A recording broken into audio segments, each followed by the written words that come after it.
Hi, I'm Chef Jonathan Collins, and this is my kitchen. Join me for 6 exciting episodes of Cuisinart Culinary School, and I'll prove you're not too busy to cook. I'll teach you passionate, healthy, and simple cooking for your family. So what we gotta do is answering questions about ingredients, techniques, recipes, and tools. Master French culinary basics, and you'll always cook with confidence. Every week, you'll have a chance to watch and win one of these powerful kitchen tools, all thanks to Cuisinart.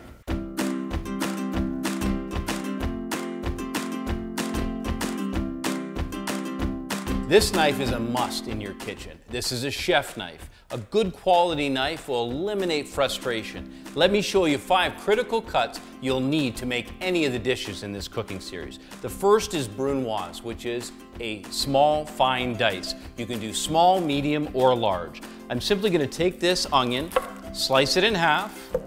I'm going to take the root tip off, and I'm going to take the head off as well, where the sprout would come out.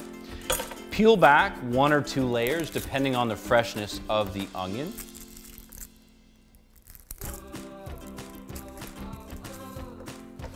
Simply run the knife, passing through almost to the root. And what you're doing is you're creating a line and dividing the onion, but it's being held together nicely by the root. A couple quick passes, 1, 2, and then rocking the knife, holding it with a pinch grip, not putting your finger on top, but holding the pinch grip and rolling the fingers underneath.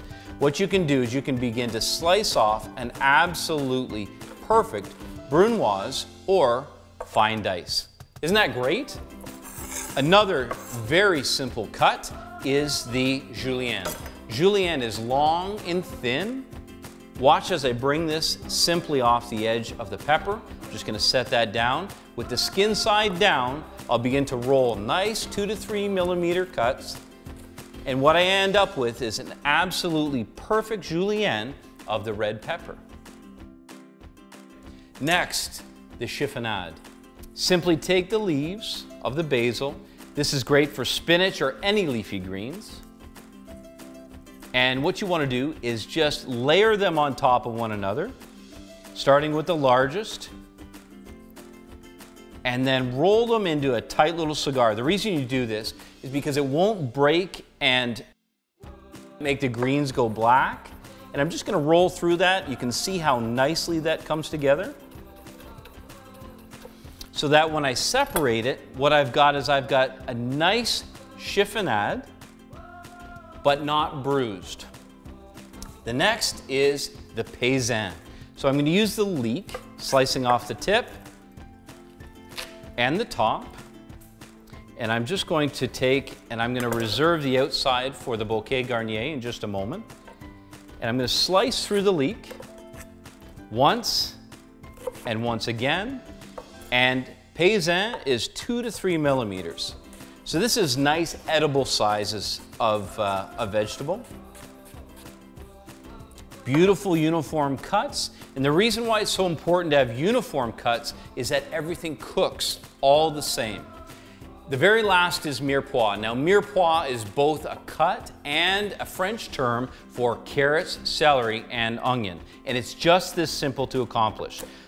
Slice it into manageable sizes, quarter it, starting with the celery. And then I'm going to do about 4 to 5 millimeter cuts. And the reason that we do this with Mirepoix is often used as a flavor base. So we want the pieces big enough that they can take the heat roasting with bones, or they'll stay whole putting them in the bottom of a soup. Again, half the carrot, and then I'm going to quarter it. Same size cuts, 4 to 5 millimeters. You see the uniform size. And the very last thing is the onion, which I'm just simply going to split in half. I'm going to take the root tip, and I'm going to take the top off. Peel 1 or 2 layers based on the freshness, and then dividing this by either 2 or 3, or in this case 4, based on the size of the onion. And then cuts again, 4 to 5 millimeters apart. And what you end up with is this beautiful base that you can use in all kinds of applications. But the next time you're asked for Mirepoix, Julienne, Chiffonade, Brunoise, or any of these cuts, you'll have the confidence to use these. In French cuisine, you cannot be without the Bouquet Garni. The Bouquet Garni is a combination of fresh thyme, fresh parsley, leek, and all you do is simply tie them together. I'm going to put a couple peppercorns in there, 4 or 5, and roll that into a tight little cigar. With the string around it, once and twice, and a quick tie. This can be dropped into your soup, into your stocks, or into your sauces, giving it a level of flavor that you will never want to be without again.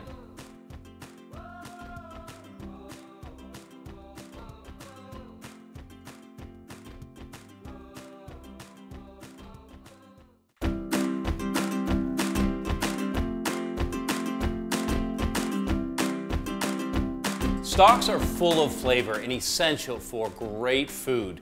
I'm going to teach you 3, a beef, a chicken, and a vegetable stock that will elevate all of your cuisine. It's just this simple. A base of flavor, carrots, celery, onion, mirepoix, with some leek and mushrooms and some unpeeled garlic. All of these combined together can all stand the heat of the oven, and when we put the bones on top, it'll begin to develop incredible flavor. A little bit of olive oil or vegetable oil. And I was able to pick up these bones. If you can't find them readily, I checked, and the butcher at Sobeys was able to pull these and cut these for me. So I'm going to set these into the flavor base, just like that. No seasoning at this level is necessary. I've got a 450-degree oven. I've got an oven-safe pan. I'm going to pop this in, and we'll come back when it's nicely browned in about 60 minutes. With 60 minutes gone by, these bones have come along so nicely. You can see they've begun to develop caramelization and flavor, and what that means is all of that is going to be captured in the stock. I'm going to remove the bones, put them into a stock pot. The smell is just incredible. Little trick, leave on a hot handle, leave a pad on it so you don't burn yourself. I've got a tablespoon here of tomato paste. I'm going to mix that into the hot liquid because I want that to begin to cook. Transfer all of this into the pan.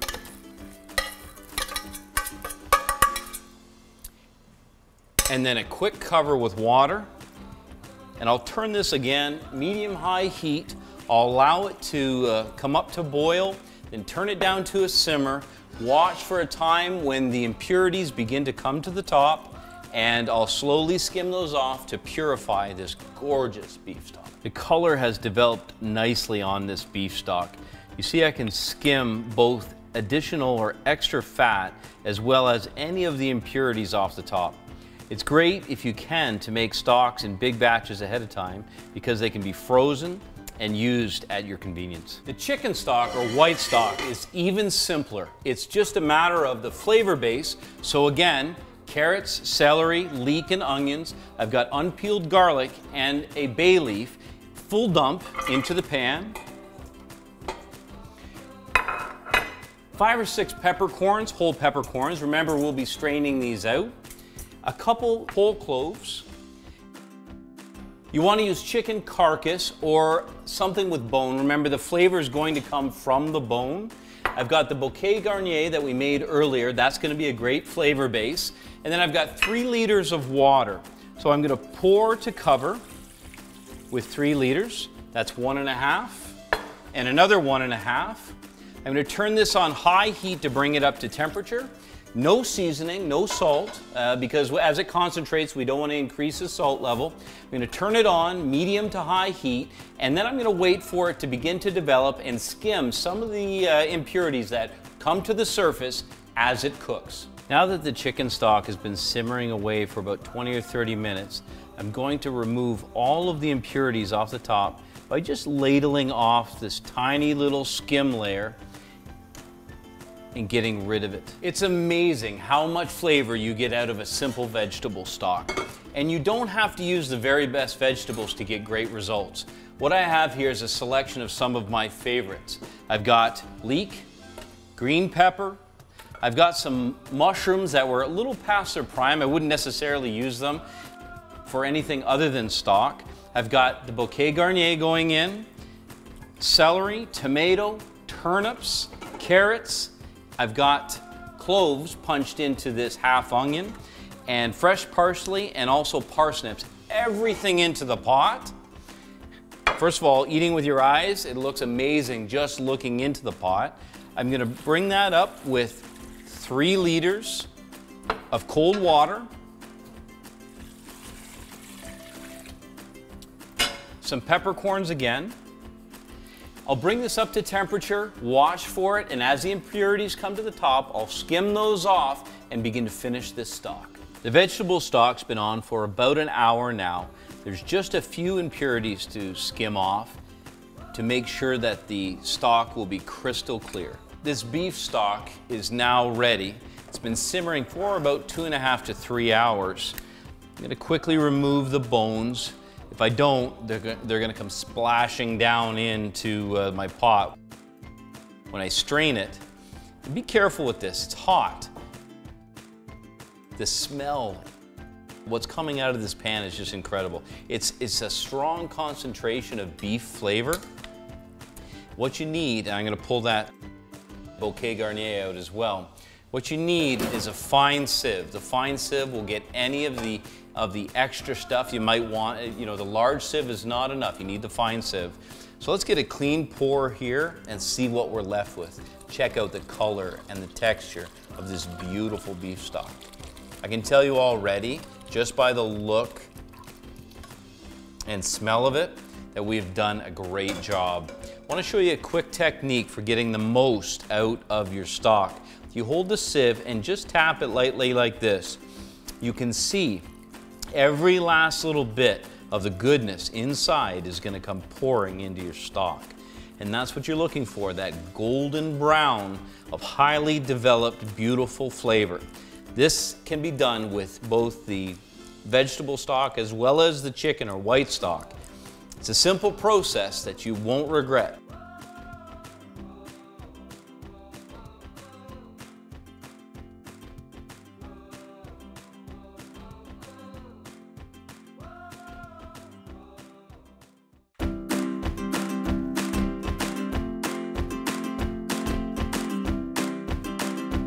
Mother sauces are the bedrock of French cuisine.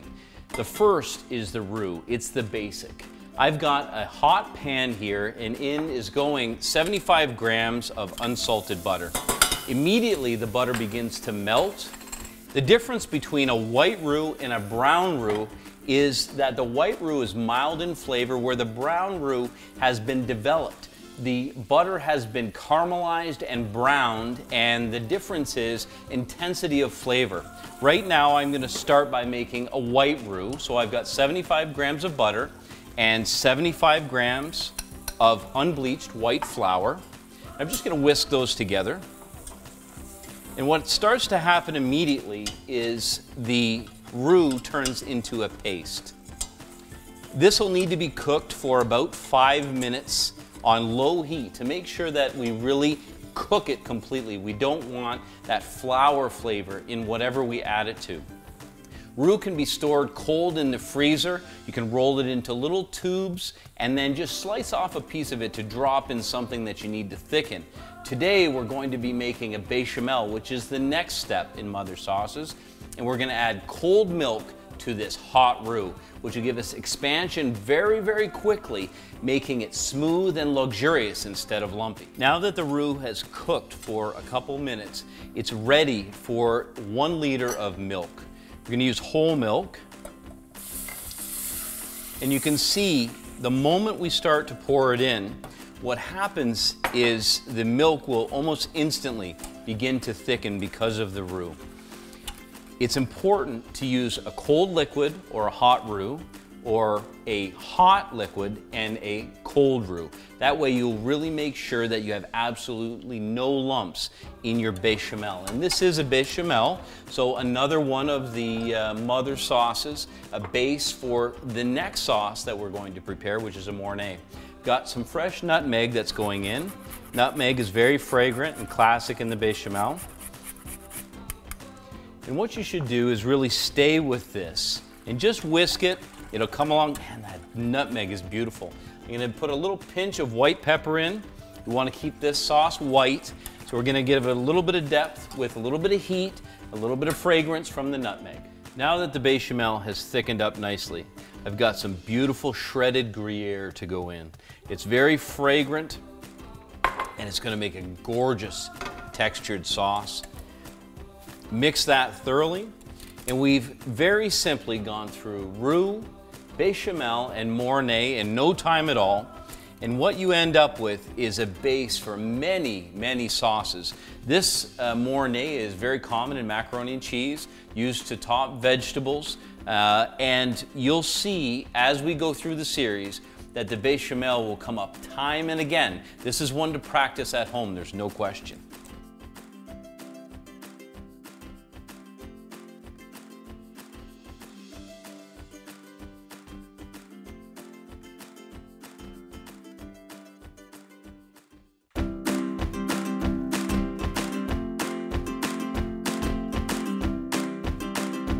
These two soups are a culmination of all the hard work we've done today. Those stocks we've prepared are now going to go into two soups, a roasted butternut squash soup and soup Paysanne.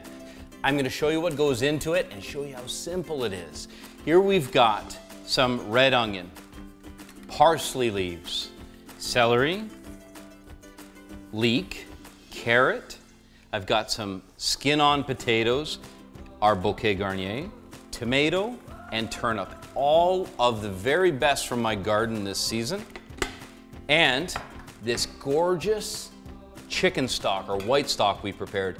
And have a look at the color. It is absolutely alive. And you know what? You know what went into this stock. I'm going to top it up with a bit of water. And I've got buckwheat. I'll put a couple tablespoons of buckwheat. Now, because we didn't season before, we're going to season now. Remember, if we had seasoned before, we have the problem where as the stock reduces, the seasoning intensifies. Now is the time to season. Some salt and some black pepper. I'm going to put that on the stove and let it come up to temperature. When all those vegetables are cooked, I'll have a perfect soup Paysanne. I've sauteed these veg for about 10 minutes until they're tender. This is Mirepoix again, carrot, celery, onion, and leek. And the reason that I've done that is I've already roasted some butternut squash in the oven. So this I've roasted for about an hour and I let them cool in the oven. Now we've got this beautiful roasted butternut squash, the flavor base of the Mirepoix, and we're going to combine it with that vegetable stock. So I'm just going to look at that. I'm just going to scoop out some of this. Beautiful. Of course, I wouldn't miss a single piece of this, but for demonstration purposes, I want to show you how fast and simple it is to make incredible food. See how bright that is? And honestly, I wish you could smell this. It is absolutely unbelievable. When you roast squash with just a little bit of salt and pepper in the oven, what happens is all of the flavors, they begin to concentrate, they begin to caramelize, and they are unbelievable. Here's our vegetable stock. In it goes. Now, of course, the vegetable stock is unseasoned. It's very fragrant, and I'm just going to use a little bit of cream. If I use too much cream, I'm going to dull the senses and the flavor of this, so just a little bit. Again, it's a cream soup, a little bit of salt and a little bit of pepper, and then this miracle little wand, the immersion blender. Picked it up at Home Outfitters. They're powerful and they make short work of any soup or sauce. And all you do is just work all of those ingredients together. And when this comes together, what you end up with is a beautiful, luxurious sauce or soup that just is truly unbelievable. Every last ingredient in this butternut squash soup has now been perfectly combined. The only thing left is to taste it. Oh, it smells incredible. And what a finish. When you have the right tools and the right techniques, you can accomplish anything in the kitchen.